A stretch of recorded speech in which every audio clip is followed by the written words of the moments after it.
Mohon berkenan Gus, saya mau bertanya. Karena saya bodoh akan bertanya kepada yang pintar ini. Biar nggak disalahkan.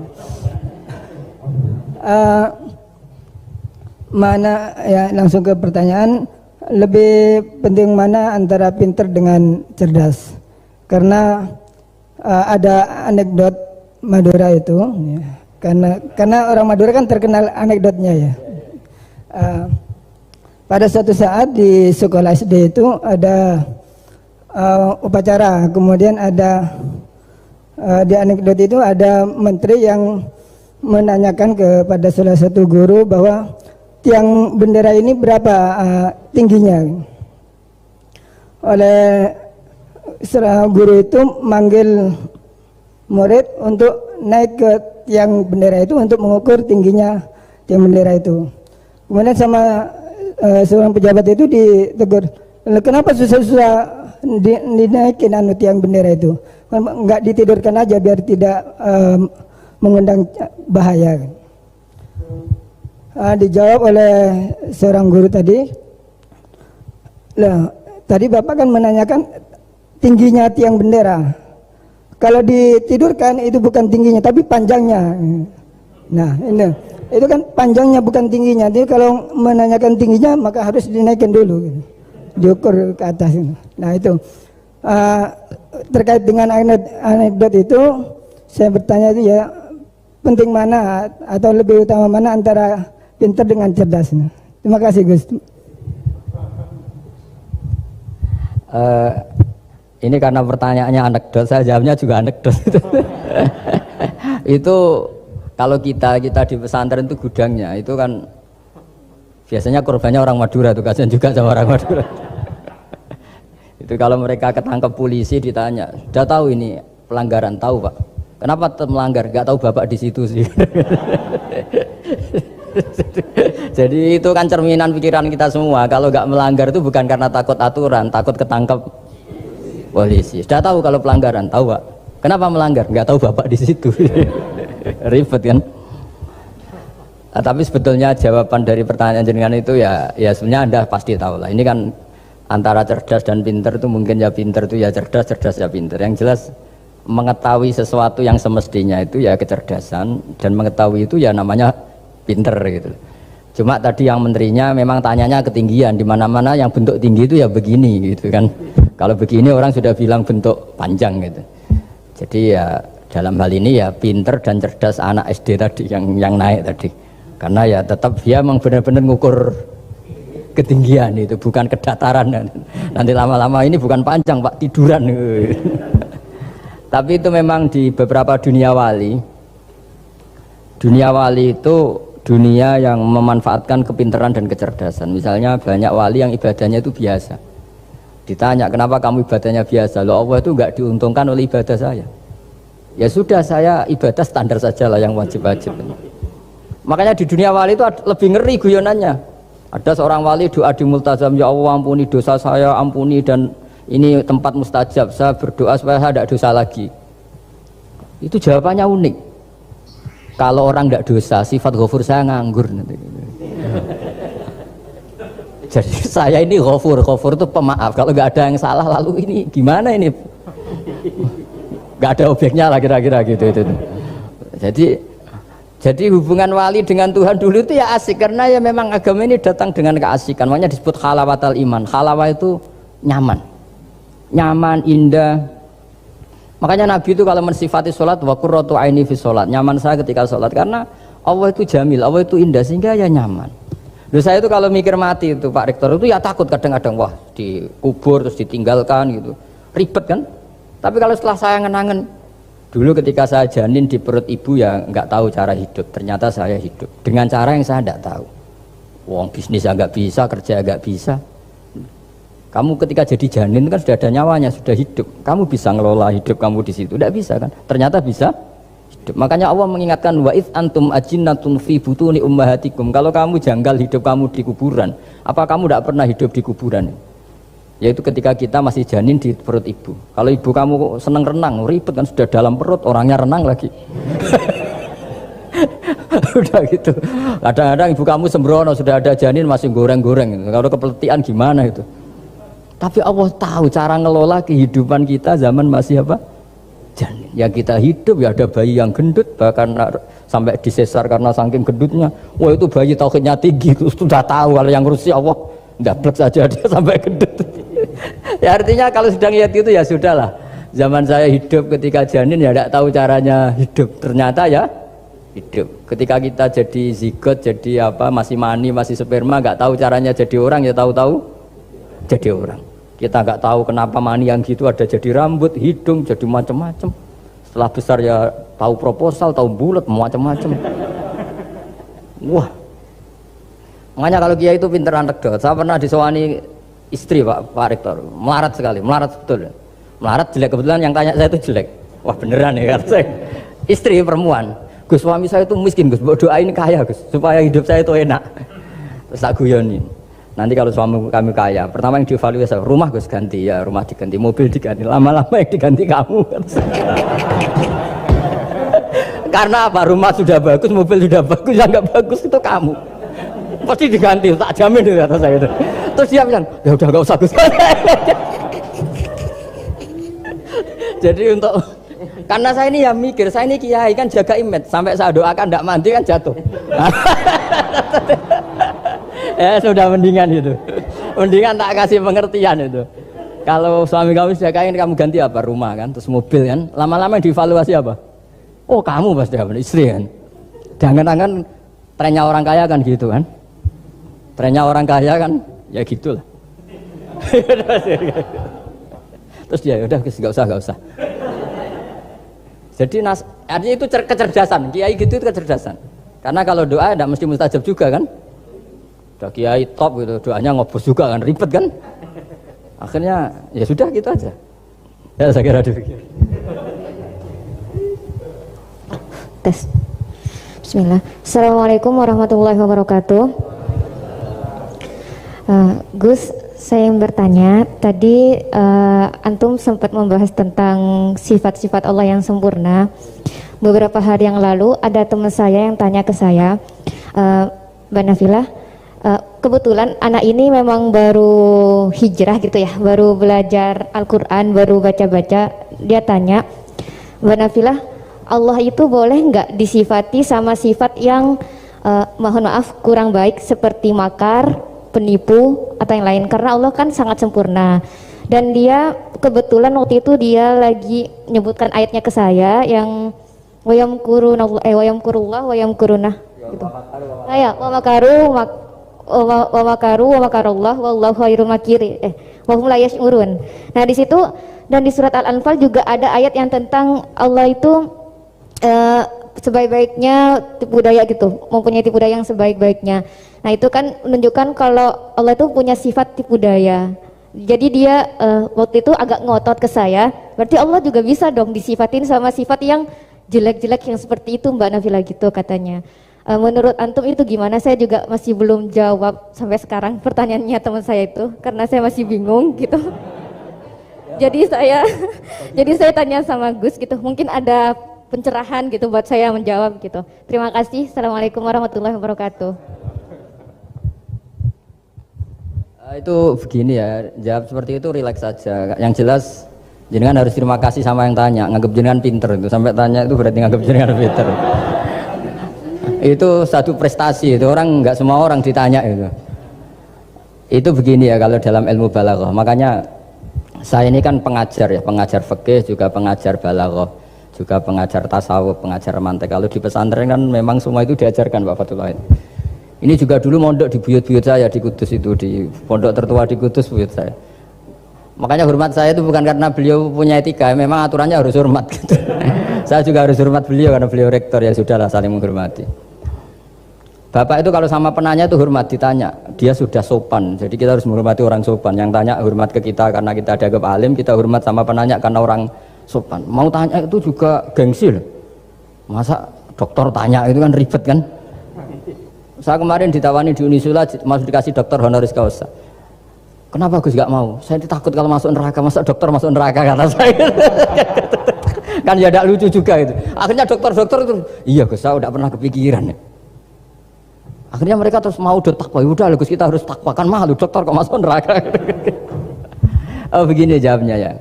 Semua ilmu itu harus kita pelajari karena melihat sisi ekstrimnya, sisi buruknya. Ya saya ulang lagi ya. Ilmu itu harus Anda pelajari karena melihat sisi ekstrimnya, sisi buruknya kalau kita tidak tahu. Sehingga dengan cara itu kita tahu secara serius. Misalnya nikah sekali gak sah kategorinya zina. Misalnya. Kenapa anak angkat dilarang oleh Islam? Saya ulang, kenapa anak angkat dilarang oleh Islam? Kalau mau baik saja, tapi gak perlu ada anak angkat. Karena apa? Sekali perempuan ini tadi ditulis misalnya binti Fathul Wahid, binti Bahauddin, itu nanti di KUA itu dikira itu walinya. Padahal hakikatnya tidak walinya. Maka enggak. Nah, ketika ini menikahkan, nikahnya sah enggak? Enggak kan? Karena dinikahkan oleh orang yang hakikatnya tidak walinya, itu satu. Sisi ekstrim kedua adalah ini nyata pernah terjadi. Anak ini kuliah terus pacaran. Ternyata pacaran sama kakak kandungnya. Jadi itu ceritanya ada anak dari Bojonegoro tipe anak angkat sama orang Jakarta. Singkat cerita sama-sama dewasa kuliah. Sampai pacaran, sampai mau kawin. Nah pas mau kawin tuh yang lamar adalah Pak D-nya. Pak D yang Bojonegoro datang ke Jakarta. Terus dia ngetik, ini kok rumah yang dulu saya titipin ponakan saya. Ternyata itu adik kandung. Karena si adiknya tadi pakai binti langsung yang Jakarta. Sehingga anak Bojonegoro perasaannya pacaran sama anak Jakarta. Nah di sini kelihatan betapa hebatnya Islam ketika benar-benar melarang anak angkat dengan makna menasabkan. Kalau dengan makna kasih sayang nggak apa-apa ya, tapi kalau dengan makna menasabkan nggak boleh. Paham ya? Karena ada sisi ekstrim nanti bahayanya tadi. Nah, terus, ilmu balaghah juga gitu. Di antara sisi ekstrimnya ilmu balaghah adalah kalau kamu tidak memahami balaghah, maka kamu akan mengatakan Quran ini bohong. Karena kamu tidak tahu tasbih itu apa. Terus misalnya gini.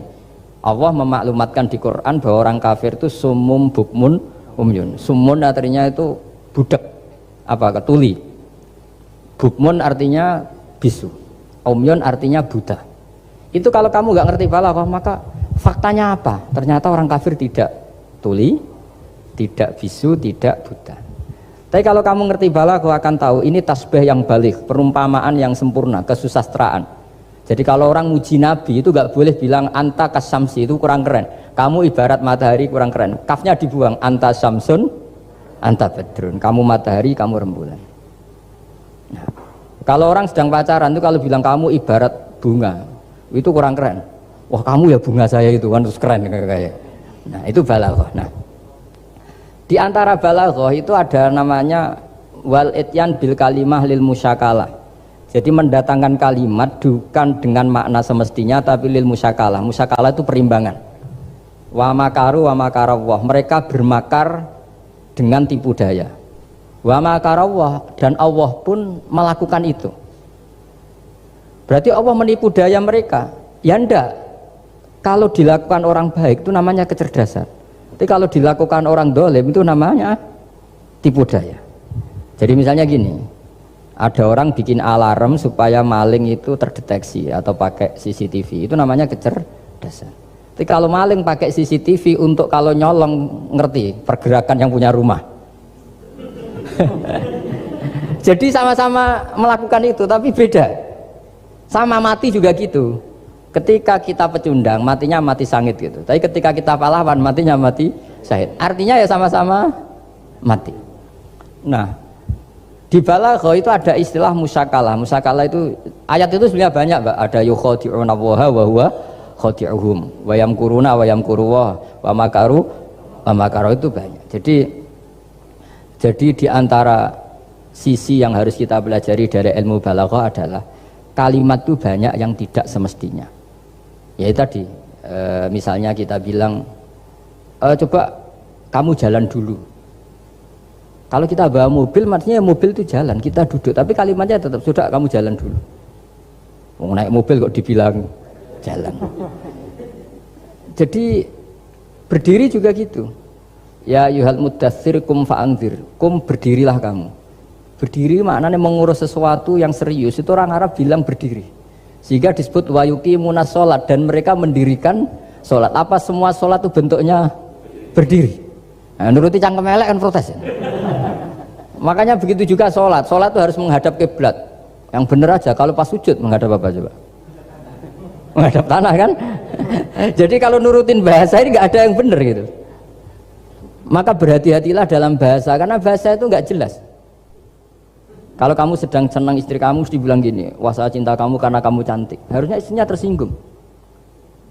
Sehingga gini, berarti suatu saat kalau saya jelek Anda sudah ada cinta kan? Kebetulan para istri tidak pinter sehingga dipuji gitu ya seneng. Sebetulnya itu tidak pujian, itu bahaya itu. Berarti dia mencintai saya sejauh saya masih cantik. Kalau enggak ya sudah macam-macam. Dan ya rata-rata macam-macam betul itu. Artinya bahasa itu nggak usah dimaknani. Makanya saya kemarin bilang sama Pak Rohidin itu, Mbok ya UI itu kalau ngaji misalnya Bukhari dengan pemaknaan ulama. Karena maknani bahasa ini satu pekerjaan yang kalau tidak ulama tidak bisa. Apalagi bahasanya Rasulullah SAW. Bahasa itu susah. Dalam keseharian saja kita maknani susah, apalagi bahasanya Quran dan hadis. Ya contoh paling gampang gitu. Wa yuqimunas sholat, mendirikan sholat. Kita berdiri tegak demi bangsa ini. Memangnya perang harus berdiri, kadang harus tiarap kan? Jadi bahasa itu selalu sering kalau di balaghah disebut hakikat dan majas. Ada makna hakikat, ada makna. Dan itu harus kita kaji. Kalau enggak ya fatal, memang hasilnya fatal. Kalau enggak ya. Makanya saya dulu ketika ngaji itu ya banyak santri yang agak kurang ajar betul. Sampai sanggul rajanya gini Pak Khalil, Anda orang teknik pasti tahu. Gus, soft paling baik itu yang mana? Soft awal kata saya gitu. Baru agak baik kedua, ketiga. Ya kalau gitu gampang Gus, masjid tuh bikin selatan utara, semuanya soft jadi awal. Selagi bentuknya barat timur pasti ada dua tiga. Paksa mereka di soft awal dengan desain masjid selasa utara apa? Bukan panjang ya, selatan utara, sehingga semuanya di soft awal. Terus dia tanya lagi, lalu soft paling baik mana? Yang sisi kanannya imam kan itu urutannya. Ya sudah, imamnya letakkan paling selatan, sehingga semua makmum posisinya di kanan. Ya kalau itu anjuran Islam ya didesain sak bangunannya, katanya. Ribet itu. Coba kalau kamu jadi kiai ditanya gitu mangkel apa enggak? Wah ini kurang ajar betul orang ini. Selagi bangunannya memungkinkan soft 2, 3, pasti nanti ada soft 2 dan dipaksa saja, yaitu tadi bangunannya memanjang selatan utara, imamnya diletakkan paling selatan. Terus saya gantian tanya, lalu setelah begitu yang paling afdol siapa? Yang paling dekat? Ya sudah imamnya kerubuti saja gitu. Itu, nah makanya yang sering perdebatan NU dan Muhammadiyah, dan itu kalau mau dianalisis secara ilmiah sebetulnya normal semua. Karena teks hadis itu memang butuh pemaknaan. Nabi, saya beritahu ya, Nabi itu kalau habis sholat itu memang di semua teks itu akbala ali Nabi wajih. Saya sering ketemu tokoh-tokoh Muhammadiyah ya baik-baik saja, ketemu tokoh NU ya baik-baik saja, karena ini masalah teks. Saya ulang lagi, karena Rasulullah SAW idan sorofa min sholatihi akbala ali Nabi wajih. Nabi setelah sholat itu menghadap ke musolli, ke makmum, kira-kira kalau Indonesia menghadap ke timur. Tapi di sebagian riwayat, Nabi itu kalau habis sholat itu melakukan sesuatu yang menunjukkan kalau dia sudah selesai sholat. Jadi filosofinya itu yang penting memaklumatkan kalau beliau sudah sholat. Karena dulu itu begini, Nabi itu kan tokoh sentralnya, beliau akramul khalqi, beliau sayyidul anbiya wal mursalin. Sehingga orang tuh kadang lari itu dari jarak 7 kilo, 6 kilo, 7 kilo lari supaya menangi sholat bersama Nabi. Nah, ketika mereka jadi posisi masbuk itu tertinggal oleh imam. Kalau Nabi posisi tetap menghadap ke barat dengan posisi orang sholat, nanti yang baru datang ngira Nabi masih sholat. Dan kalau kadung makmum ternyata Nabi sudah selesai. Itu sholatnya namanya nggak sah. Karena apa? Mengikuti orang yang hakikatnya sudah ada sholat. Terus semenjak itu jadi ilmu, maka kesunatan bagi imam setelah salam harus memaklumatkan ke hadirin kalau sholatnya selesai. Itu bisa dengan gerakan menghadap ke makmum atau menghadap ke utara atau apalah pokoknya, yang penting jangan rokokan lah misalnya itu. Ya pokoknya itu aja disarah-sarah. Ini cerita pendapat ulama, bukan pendapat saya. Jadi segampang itu ulama. Sehingga ya orang-orang yang alim dari kelompok Muhammadiyah yang lihat NU yang begitu ya biasa, yang alim melihat Muhammadiyah gitu ya biasa. Karena kita ini masalah teks. Apa? Masalah tek. Tek itu mesti orang akan memaknai secara proporsional. Saya berkali-kali menyontohkan kemarin ngaji di Ulil Albab. Wa ma min amin illa wa yukhayyalu takhsis. Tidak ada kalimat umum kecuali terbayang khususnya. Enggak boleh kalimat selalu umum. Misalnya saya contoh paling gampang itu tadi. Cong nak melaku jo plengaan itu. Kalau jalan jangan toleh kanan toleh itu. Semua ilmu adab pasti begitu. Tapi kalau di jalan raya tetap enggak melengak. Tapi itu enggak diutarakan oleh orang tua kita karena anak ini pasti paham lah kalau mau nyeberang jalan ya harus. Tapi kalau kita nasihati kan tetap, Cong kalau jalan-jalan jangan lihat kanan, lihat kiri, jangan. Tapi hakikatnya sama. Cong kowe nak sholat sing anteng tuh kan enggak gerak. Wah ya enggak sah lah, tahu enggak rukuk, enggak sujud, anteng aja. Ada ini cerita. Jadi kalimat itu sesuatu yang pemaknanya tuh pasti proporsional gitu. Kalau kamu sholat dinasihati gimana? Sing anteng. Ya sholat kalau anteng sah enggak kira-kira? Enggak sah kan berarti enggak rukuk, enggak sujud, kan anteng aja diam aja. Ya sama, saya berkali-kali nyontohkan istri kamu kalau sedang baik dengan kamu, sudahlah Pak, kamu ingin apa saja tak dukung, bilangnya apa saja. Tapi kamu jawab, saya ingin poligami, wah perkara itu. Padahal bilangnya apa saja. Maksudnya kecuali itu kan gitu. Nah, ya makanya ini cerita lah. Quran itu ada sekian kalimat yang maknanya itu proporsional. Seperti wa makaru. Jadi misalnya gini ya, contoh paling gampang yang populer. Nabi di Gua Thur. Gua Thur itu ya gua Arab ya. Kedalamannya enggak banget dalam. Terus Allah merekayasa itu dengan cara ada laba-laba yang masang jaringnya di situ, terus ada burung dara yang di situ. Itu ya disebut makruh, rekayasa Tuhan. Tapi orang pasti sepakat itu namanya kecerdasan. Karena orang kafir yang mengklaim dirinya cerdas, dirinya terlatih, dirinya ahli mendeteksi musuh, ternyata hanya ditipu seperti itu, nggak tahu. Nah karena ini pekerjaan kesalehan disebut kecerdasan. Apa disebut? Tapi andaikan sebaliknya, nyun sewu, ada orang lari dari kejahatan, terus merekayasa seperti itu disebut rekayasa karena bentuknya kejahatan. Jadi ada sesuatu yang sama, tapi ketika dilakukan orang soleh itu baik, karena nanti itu disebut kecerdasan. Kalau dilakukan orang dolim itu buruk, karena itu disebut rekayasa. Ya kira-kira seperti itu. Baik, mohon izin satu lagi Ustaz dari komentar YouTube dari Bapak Kristiano Sulistianto. Gus, bagaimana dengan orang bodoh yang dijadikan sebagai pemimpin? Bagaimana dengan pertanggungjawabannya? Sekian Ustaz. Begini ya, kalau bodoh dengan makna kita ini kan biasa mengkaji Quran ya, terutama kita yang di pesantren, yang dosen VAI atau siapa saja yang nekuni ilmu Quran. Ada sisi manusia itu punya sifat permanen yang oleh Allah disebut wa kanal insanu dzaluman jahula. Manusia itu banget bodohnya kata Allah. Sudah banget bodohnya, banget dolimnya. Sehingga kita bilang bodoh itu sebenarnya bukan ngenyak ya. Ya memang manusia mau tidak mau harus bodoh lah. Teorinya gampang, yang perlu diketahui itu kan banyak. Toh kita harus dititipi ilmu hanya sedikit. Dari yang banyak tahu sedikit itu namanya apa coba? Bodoh kan? Jadi sifat bodoh itu tidak perlu kita hindari banget. Mbok kita sudah alim, sudah alama, sudah apalah, tetap ada saja yang kita tidak tahu kan. Lalu pertanyaannya, gimana kalau orang bodoh itu mimpin? Bodoh apa? Kalau bodoh tentang uang ya bagus. Makanya Nabi pernah ngintikan aksaru ahlil jannah al-bulhu. Nanti penduduk surga terbanyak itu orang-orang bodoh. Misalnya ada rektor, menteri, pejabat, gak pernah korupsi, itu teman-temannya bilang pinter apa bodoh? Teman yang kroni itu bilang apa? Bodoh kan, punya kesempatan udah diambil, itu namanya bodoh.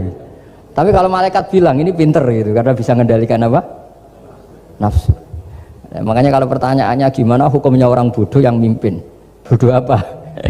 Kalau bodoh cara mimpin ya memang keliru betul. Wong bodoh cara mimpin kok tetap mimpin. Tapi kalau dia bodoh, nggak tahu caranya korupsi, nggak tahu caranya selingkuh, nggak tahu caranya nggak bener, itu ya pinter itu. Karena Nabi itu yang unik, kadang muji itu aksaru ahlil jannah al-bulhu, masyhur hadis itu. Kebanyakan penduduk surga itu orang-orang bodoh. Sampai Mbah Mun tuh kalau guyon ya lebih guyon dibanding jenengan.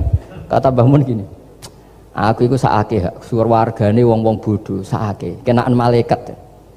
Kan di surga itu orang akan dikasih sesuai keinginannya. Wong desa-desa itu taunya makan enak kan jadah, terus uduk gitu. Terus bayangkan cantik itu ya orang ya kayak gitulah orang desa rodok melek sidik ya cantik, terus bangir sidik ya cantik. Karena surganya memberi yang diinginkan, akhirnya menunya ya itu saja. Karena dia kan nggak pernah makan pizza, terus nggak pernah melihat orang cantik Pakistan, Turki, jadi seleranya ya itu. Jadi kata Pak Mun, mulane wong sing pengalaman, jadi kok surgane mewah. Itu kan bayangkan kamar mandi mungkin ya kamar mandi di kampungnya kan itu udah bagus ini. Ya saya tidak tahu apa betul begitu apa enggak, ini guyon itu. Nah bodoh ya seperti itu. Jadi kalimat bodoh itu ada bodoh beneran, itu memang bener-bener bodoh. Tapi di beberapa ilmu tasawuf bodoh itu kadang dipuji, yaitu tadi aktsaru ahlil jannah al-budu. Kebanyakan penduduk surga itu orang bodoh ya kayak kita. Kalau kita rektor atau menteri keuangan atau pejabat kok tidak korupsi, itu kata teman-teman KKN kita itu apa namanya? Bodoh, kan ada kesempatan kok enggak dimanfaatkan. Tapi kata orang-orang baik itu pinter. Pemimpin ya gitu Pak Rektor. Jadi saya merasakan jadi kiai. Saya itu nggak suka mimpin. Karena sebetulnya takut kalau orang ini tidak mandiri. Semua kok tanya kiai, semua tanya. Ya kadang orang sangat percayanya kiai itu ngasih nama anaknya saja tanya kiai. Padahal bisa baca kitab. Kadang ya dia doktor dari Al-Azhar. Ya kamu itu ngalim kok nama saja tanya kiai, apa memang kamu nggak bisa? Wah biar barokah Gus kalau nama dari jenengan, ribet kan? Ini kan ribet. Akhirnya saya tidak mau, barokahnya tidak mau itu terus mereka mau memberi nama sendiri. Makanya kata bapak saya itu kalau ono imam masjid wis tuwek ngimami terus iku gak istiqomah hak jenenge, mau digenti. Jadi artinya kalau ada seorang imam masjid tuwek sudah batuk masih ngimami saja. Di satu sisi itu pinter ya, di mana-mana kalau ada yang tua sama yang muda ya didahulukan yang tua. Tapi kalau pertanyaannya itu kalau di bab adab. Tapi kalau nanti temanya regenerasi, ini tersangka enggak? Ya saya ulang lagi ya, ada imam tua sudah batuk-batuk. Kalau temanya akhlak dibenarkan. Di mana-mana kalau ada yang tua yang jadi imam ya tua. Tapi kalau temanya regenerasi, tersangka kan dia. Lah ini lainnya gimana ini kok enggak regenerasi? Artinya gini, makanya saya bilang kalimat bodoh beneran apa bodoh yang relatif nisbi. Jadi manusia itu seperti itu, makanya disebut wakanal insanu zaluman jahulah. Di bab adab dia benar jadi imam, tapi kalau babnya regenerasi salah. Makanya kalau jadi pemimpin berkali-kali, makanya benar Indonesia dibatasin 2 periode. Harusnya kalau teori pengalaman, benar mana presiden ketiga sama kedua? Benar ketiga kan lebih punya pengalaman. Tapi kalau dibalik, pakai teori regenerasi, memangnya orang Indonesia hanya dia tok yang bisa jadi presiden? Tapi kalau pertanyaannya, yang belum pernah jadi presiden sama yang pernah jadi presiden, kira-kira mimpinnya tahu mana? Ya kalau yang manusia itu bisa dibolak-balik gitu. Makanya saya berkali-kali bilang agama yang urusan sosial itu tidak ada pakemnya. Gimana hukumnya orang soleh berteman orang fasik yang dugem yang apa? Buruk. Nggak boleh orang soleh berteman orang fasik, takutnya ketularan. Tapi kalau dibalik, boleh nggak orang soleh membina orang fasik?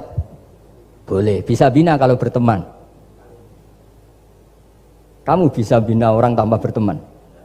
Nggak bisa. Tapi kalau pertanyaannya, boleh nggak orang baik berteman orang buruk? Nggak boleh kan? Takut terkontaminasi. Tapi kalau dibalik, boleh nggak orang baik membina orang buruk? Boleh, bisa bina kalau berteman. Boleh nggak berteman sama orang buruk? Jadi makanya di sini ini kalau sudah sosial itu ada muktadul hal namanya kalau dalam pesantren itu. Konteksnya apa? Apa? Konteksnya apa? Makanya sekarang ada Covid itu juga gitu. Wah ini enak copet itu. Polisi nggak boleh nangkap, jaga jarak Pak. Jadi kalau nyopet ya sekarang, kalau maling sekarang. Kalau mau ditangkap saya positif. Itu kan ribet kan itu. Jadi lu itu betul benar nyata. Saya kan punya santri polisi banyak Pak. Kemarin saya ke Semarang cerita. Yang cerita itu reskrim, dia kasat. Itu cerita. Kemarin tuh ada Gus maling sudah ditangkap lepas. Itu yang jenis positif. Itu gak ada yang berani nangkep itu. Jadi polisi hanya ngepung tok. Bingung gitu. Polisi ya takut mah positif orangnya. Dikepung, pokoknya kalau lari tembak sambil nunggu tim APD yang lengkap baru ditangkap. Ya saya kira demikian.